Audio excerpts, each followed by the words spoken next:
Guten Tag, es mi, wie geht's? C'est moi, Dieter, ich bin Dieter.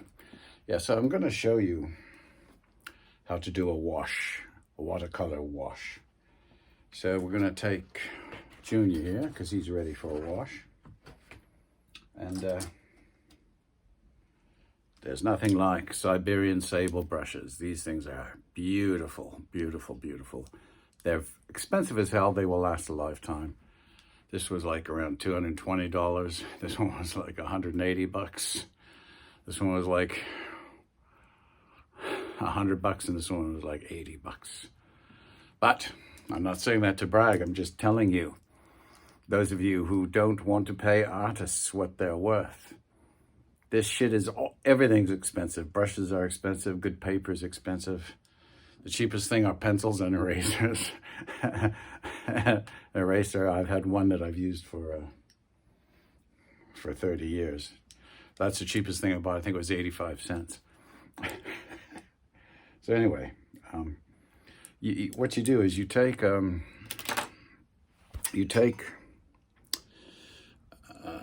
hope you can see that. Yeah. You take a brush the size for the area you're doing, and this one, which is a number 10, looks about right. Now these pointed ones are good for where you have curves, and if you're doing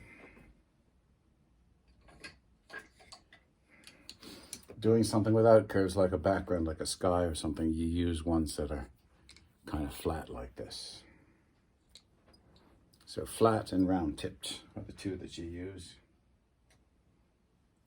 I always freak out because these brushes are so expensive, and I thought I misplaced one the other day, and I thought the stuff that runs through your minds, I thought Coco ate it, because when she was a puppy, sometimes she'd grab pencils and chew them, but then I realized, no, I think I have 7 of these.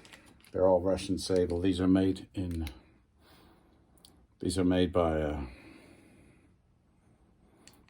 England with Russian Sable, and these are made in Spain with Russian Sable, but they're both the same quality sable because it all comes from one place in Siberia.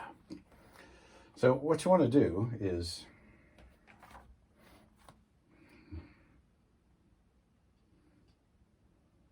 this is the picture I'm using for Buddy. So you want to try and get the color right. It's not critical on the first wash, so I only use distilled water because I'm a fussy old fart. And I'm going to do some yellow ochre wash because it's a light color. Now what you want to do is you don't want to paint on the areas that are going to be lightest. So where it's dark, I can safely put my yellow ochre down.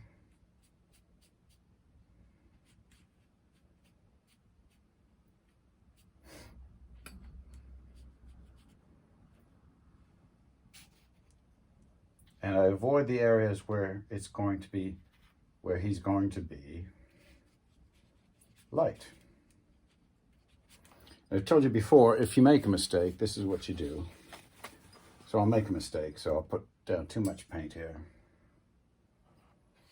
So let's say I don't want it there. That's a white spot. So right away I just dab it, and you see,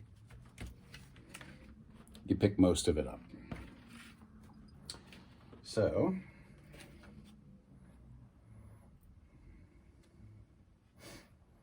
you want to paint the lightest places first. So, which means in this, you're not actually going to paint where it's really white. So you're just going to lay down a nice wash to get things started.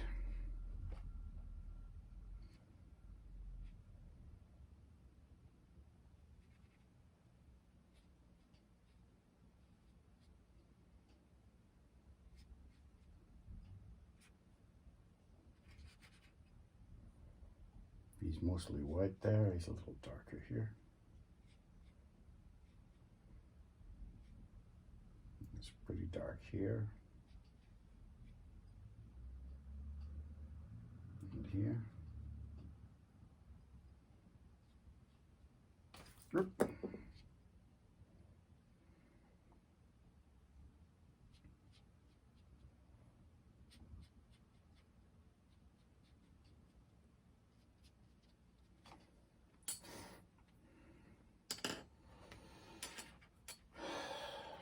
So there you go. So that's an initial wash.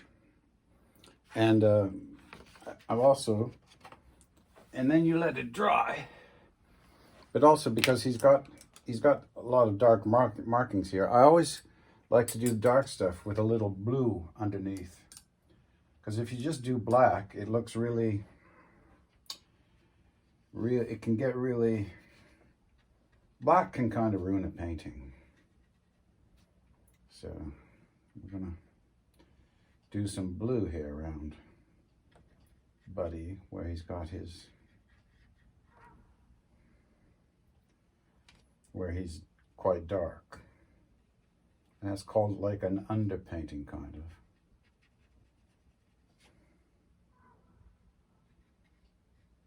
Sorry, this is a Junior, not Buddy. Don't want to get my dogs confused here.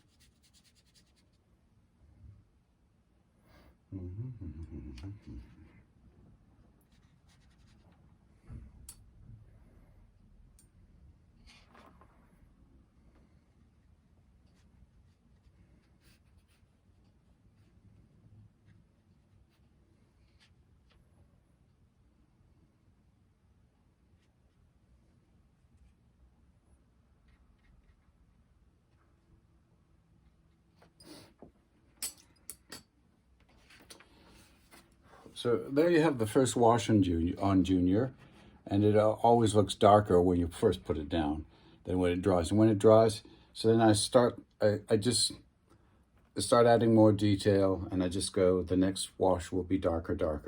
But these light areas, they're almost kind of painted. Like I'll leave them alone pretty much. You'll see as I build it up. I think I'll do some more, okay? So, there you go. That's how to do a wash, Mason. Be the same.